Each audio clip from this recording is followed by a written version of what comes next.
नमस्कार, मैं नवीन पंत, सहायक प्राध्यापक, राजकीय स्नातकोत्तर महाविद्यालय जोशीमठ चमोली। आज हम संस्कृत विषय के बीए प्रथम सेमेस्टर के अंतर्गत लघु सिद्धांत कौमुदी में संज्ञा प्रकरण का एक सूत्र पढ़ेंगे, जो कि है तुल्यास्य प्रयत्नम सवर्णम। आइए तो हम इसे पढ़ते हैं। तुल्यास्य प्रयत्नम सवर्णम। जब हम इस सूत्र को पढ़ेंगे तो सर्वप्रथम हम इसका पद परिचय जानेंगे। इस सूत्र में दो पदों का प्रयोग हुआ है। प्रथम पद है तुल्यास्य प्रयत्नम और द्वितीय पद है सवर्णम। तुल्यास्य प्रयत्नम, इस पद में प्रथमा विभक्ति एक वचन का प्रयोग है। सवर्णम, इस पद में भी प्रथमा विभक्ति एक वचन का प्रयोग है। इस सूत्र के पदों का विस्तृत अर्थ जानने के लिए इसके समास का परिज्ञान अत्यंत ही अनिवार्य है। अतः हम इसका समास जानेंगे। तो तुल्यास्य प्रयत्नम, इस पद में जब हम समास जानेंगे, सर्वप्रथम दो पदों को जानना जरूरी है कि आस्यम और प्रयत्न। तो आस्यम जो पद बना है, आस्य भवम आस्यम, अर्थात मुख में होने वाला वह आस्य कहलाएगा।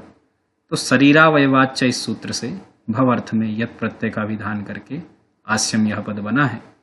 ऐसे ही प्रकृष्टो यत्नः प्रयत्नः, अर्थात प्रकृष्ट यत्न जो है हमारा जो कहलाता है वह प्रयत्न कहलाता है। इसमें कुगति प्रादया सूत्र से प्रादि समास हुआ है। अब इन दोनों पदों के निष्पन्न होने के पश्चात हम समास प्रारंभ करेंगे। आस्यंच प्रयत्नश्च इति आस्य प्रयत्नो, इतरेतर द्वंद्व समास से आस्य प्रयत्नो यह पद निष्पन्न हुआ है। और तुल्यो आस्य प्रयत्नो यस्य वर्णजालस्य तत्तुल्यास्य प्रयत्नम, अर्थात तुल्यो समानो, समान है आस्य और प्रयत्न। तो आस्य का मतलब उच्चारण, आस्य मतलब मुख में होने वाला जो उच्चारण है, तो मुख में होने वाला उच्चारण, और प्रयत्न, मुख में आपका जो प्रयत्न है वो क्या कहलाएगा, आस्य प्रयत्नो। तो तुल्यो आस्य प्रयत्नो, उच्चारण काल, उच्चारण स्थानों और प्रयत्न, इन दोनों को जब बनाया तो तुल्यास्य प्रयत्नम सवर्णम, यह सूत्र आपका बन गया। तो इतना अर्थ हमको आ गया कि समान होना चाहिए उच्चारण मुख में होने वाला और प्रयत्न, तो तब क्या होगी, सवर्ण संज्ञा होगी। तो इसके बाद हम इसमें जानेंगे संज्ञा संगी। तो संज्ञा है आपकी सवर्ण संज्ञा होती है, किसकी होती है, तो कहा तुल्यास्य प्रयत्नम की सवर्ण संज्ञा होती है। वृत्ति, तो वृत्ति है तालवादी स्थानम आभ्यंतर प्रयत्नस्येते तद्वयम यस्येन तुल्यम तन्मिथा सवर्ण संज्ञम स्यात्। वार्तिक है इसके बाद ऋ वर्णयोर मिथा सावण्यम वाच्यम अकूह विसर्जनीयानानां कंठः इचु यशानां तालुः ऋतु रसाणां मूर्धा नृतुलसानां दन्ताः उपूपधमनीयानानां ओष्ठौ यमगणनानां नासिका च एदेतौः कंठतालु ओदौतौः कंठोष्ठं वकारस्य दन्तोष्ठं जिह्वामूलीयस्य जिह्वामूलं नासिकानुस्वारस्य यत्नो द्विधा आभ्यन्तरो बाह्यश्च आद्य पंचदा स्पृष्टे सद विवृत संवृत भेदात् तद स्पृष्टम प्रयत्नम स्पर्शानाम ईसद स्पृष्टम अंतस्थानाम ईसद विवृतम ऊष्माणाम विवृतम स्वराणाम ह्रस्वस्य वर्णस्य प्रयोगे संवृतम प्रक्रिया दशायां तो विवृतमेव।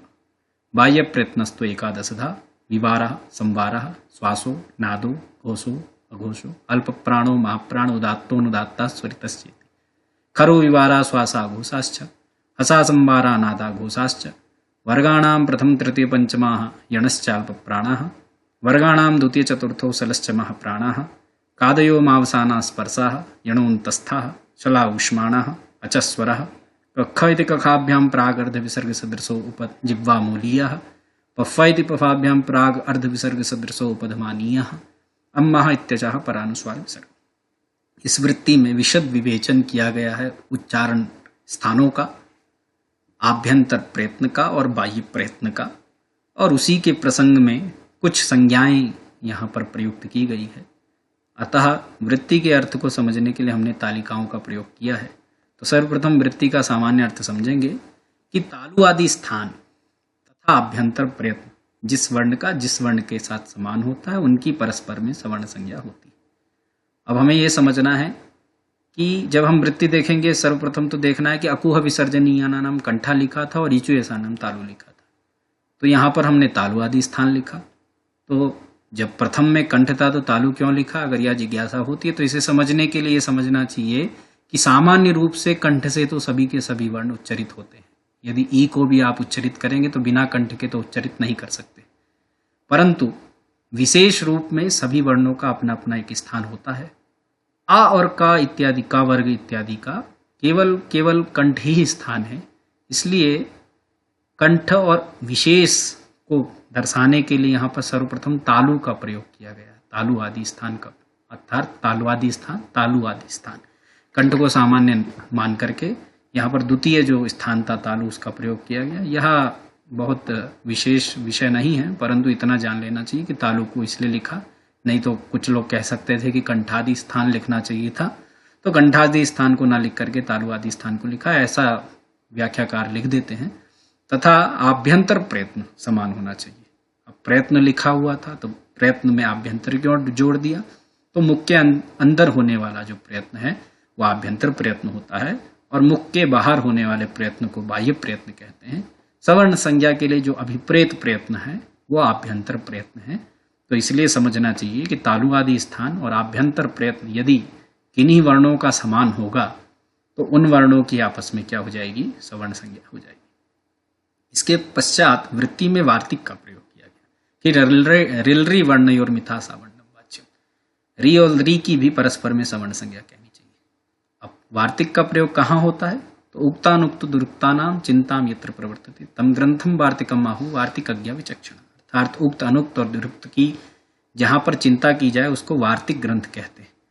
तो कहीं पर उक्त होगा उस पर भी कहा जाएगा, कहीं अनुक्त होगा उस पर भी कहा जाएगा, कहीं दुरुक्त होगा वहां पर भी कहा जाएगा। तो यहाँ पर सवर्ण संज्ञा तो कही गई, परंतु रिकार और ऋकार की सवर्ण संज्ञा प्राप्त नहीं हो पा रही है। क्यों नहीं हो रही है? क्योंकि री का जो उच्चारण स्थान है वो है मूर्धा, री का जो उच्चारण स्थान है वो है दंत।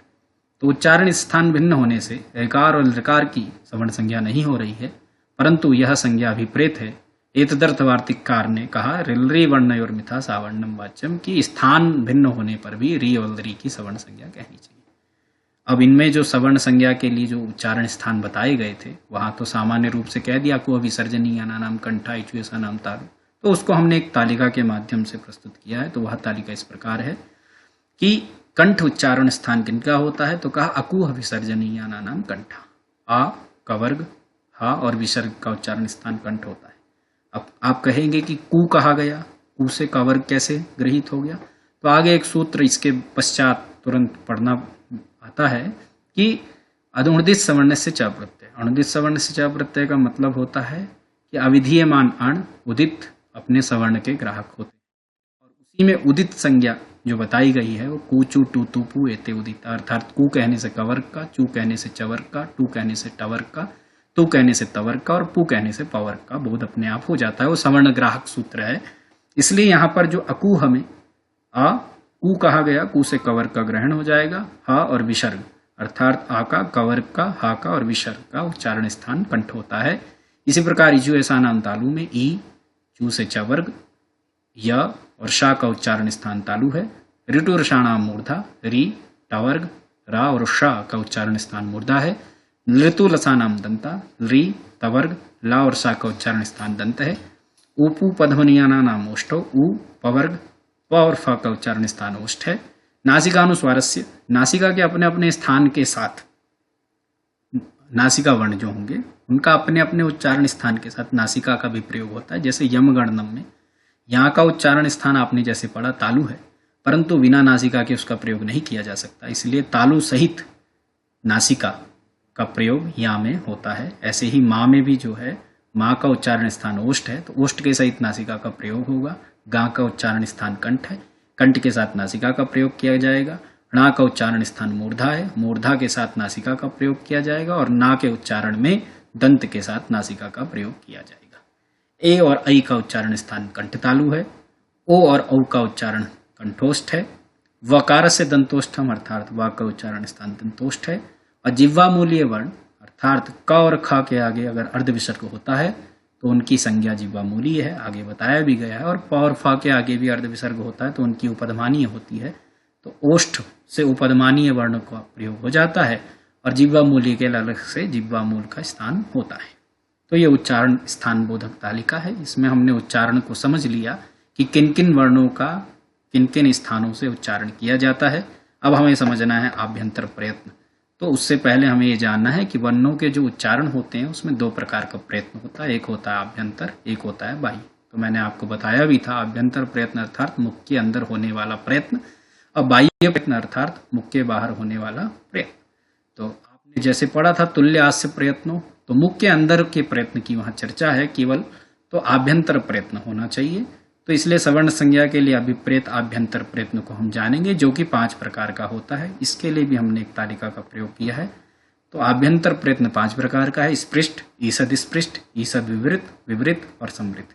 स्पृष्ट को जानेंगे तो स्पृष्ट के अंदर आपके जितने भी का से लेकर मा तक स्पर्श वर्ण होते हैं, कादयो मावसाना स्पर्शः, वो सब के सब जो है स्पृष्ट में आते हैं। तो इसलिए क ख ग घ ङ च छ ज झ य 25 जो भी व्यंजन है इनका जो आभ्यंतर प्रयत्न है वह स्पृष्ट है। ऐसे ही सद स्पृष्ट में जो आते हैं वो अंतस्थ वर्ण आते हैं, यणो अंतस्था, यण की अंतस्थ संज्ञा होती है। तो यण प्रत्याहार में य व र ल ये ईसद स्पृष्ट आभ्यंतर प्रयत्न में आते हैं। इसके पश्चात ईसद विवृत, इसमें शल प्रत्याहार में आने वाली ऊष्म वर्ण श, श, स और ह। विवृतम स्वराणाम अच स्वरः, अर्थात अच प्रत्याहार में आने वाले वर्णों की स्वर संज्ञा है, और ये विवृत के अंतर्गत आते हैं, आई यू, रिल रे, ए ओ और आई ओ। अंतिम जो आपका समृत है, इसके विषय में लिखा गया है कि ह्रस्व जब उच्चारण काल में होगा तो ये समृत होगा, प्रक्रिया दशायाम तो विवृत में। अगर प्रक्रिया की बात करें तो इसका उच्चारण, इसका आभ्यंतर प्रयत्न विवृत होता है। इतने में हमने ये समझ लिया कि उच्चारण स्थान और आभ्यंतर प्रयत्न, अब ये दोनों समान होने पर हमें क्या होगी, सवर्ण संज्ञा होगी। सूत्र में विस्तृत रूप में तो यहाँ तक समझ ही लिया था, सवर्ण संज्ञा का उद्देश्य भी यहाँ पर संपूर्ण हो जाता है।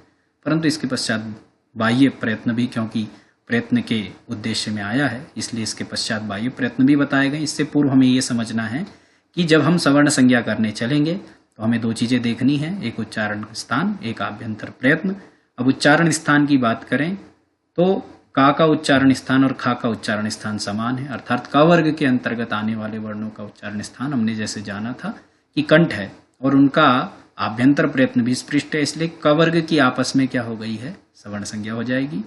च का भी ऐसा ही, चा का तालु, उसके अंतर्गत आने वाले वर्ण भी जितने हैं च वर्ग में वो सब तालु हैं, और उनका भी आभ्यंतर प्रयत्न स्पृष्ट है, इसलिए क वर्ग की आपस में सवर्ण संज्ञा, च वर्ग की आपस में सवर्ण संज्ञा, ट वर्ग की आपस में सवर्ण संज्ञा, ता वर्ग की आपस में सवर्ण संज्ञा और प वर्ग की आपस में सवर्ण संज्ञा प्राप्त हो जाती है।